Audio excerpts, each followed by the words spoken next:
quick overview of international law.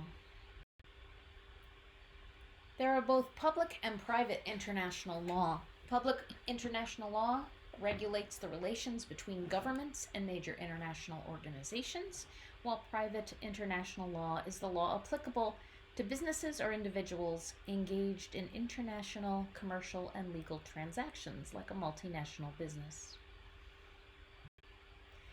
The United Nations, founded in 1945, and has as members nearly all the countries in the world, although there are, as we discussed under sovereignty, a number of places where sovereignty is disputed, is the primary interface of international relations. It's not the only one, and there are regional organizations around the world, like the Union of African States, but the United Nations is the primary interface of international relations around the globe.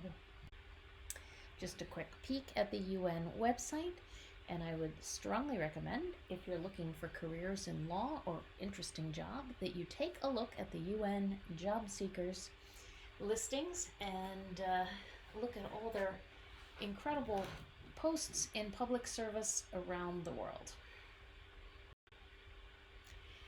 Since countries are each sovereign, as we well know, none has the power to regulate or legislate what happens in other countries. So international law, therefore, is primarily a matter of treaties, basically a contract between two or more nations. A convention is the word used for wide-scale treaties like the Convention on Human Rights or the UN Convention on Contracts in the International Sale of Goods. Treaties and conventions also control things like the use of international water and outer space, and there's some great resources on these. If you're at all interested, take a look at those, the UN Treaties and Principles on Outer Space booklet. I've got the link there, and the UN Convention on the Law of the Sea.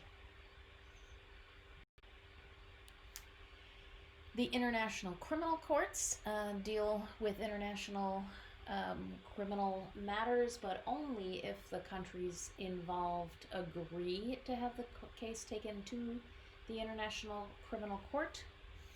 A great movie on this, actually it's the Netflix series Black Earth Rising, which is about the role of national versus the International Criminal Court in the wake of the Rwandan genocide.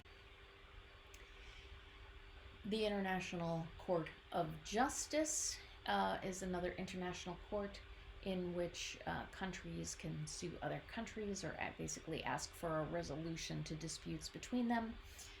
I've posted 2 video lectures from a professor from UCLA that outline the workings of the International Court of Justice. The General Agreement on Tariffs and Trades is another near global agreement.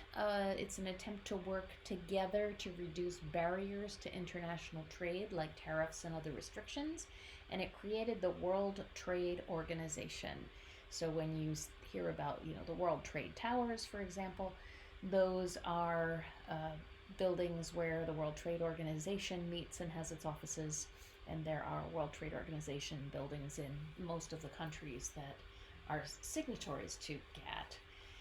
Under GATT, anyone who's signed must treat every other World Trade Organization state equally, and once imported goods reach a country like the US, they have to be treated the same as domestically produced goods, which creates the interesting, controversial dilemma that we can't favor the purchase of American goods, but for example, government entities can't favor the purchase of American-made goods over foreign goods. Tariffs are taxes on international goods. They include customs duties, which are taxes when goods enter the country, and excise taxes that are aimed at specific types of goods with the intent to limit their purchase, like alcohol or cigarettes. Non-tariff barriers include quotas or limits on the number or types of goods that can be imported.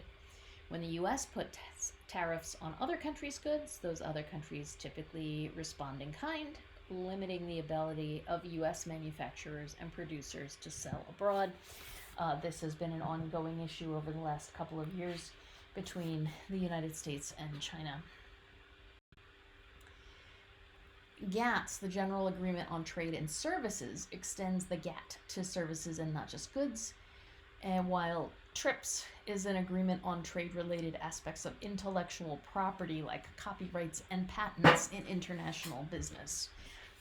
For example, international sale of knockoffs are in violation of this General Trade Treaty. And it is often said that the trade-related aspects of intellectual property are worth far, far more than the material goods that pass back and forth.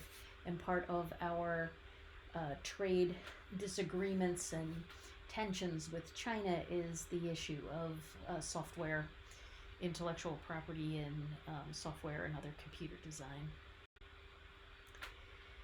The UN Convention on Contracts for the International Sale of Goods attempts to make international sales transactions more uniform. It's basically like a global UCC. Collecting and enforcing judgments internationally is extremely difficult.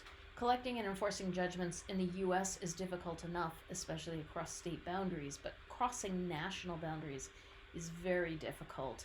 And that's not just regarding international business deals, but also for very personal matters. I attempted to assist a friend in Vermont collect child support and alimony from someone who had moved to another country. And while it is not completely impossible, it is dang close to impossible.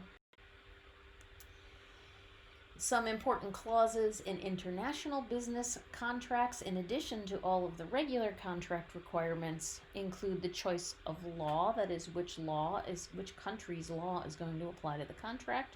Choice of forum, that is, which country are any disputes going to be heard in the courts of. Choice of language and currency. Very important in contract interpretation is the choice of language, and the currency obviously can make a huge difference in terms of the amount of money for purchases or goods, especially if currency is volatile in one of the nations involved. And then banking and interest provisions.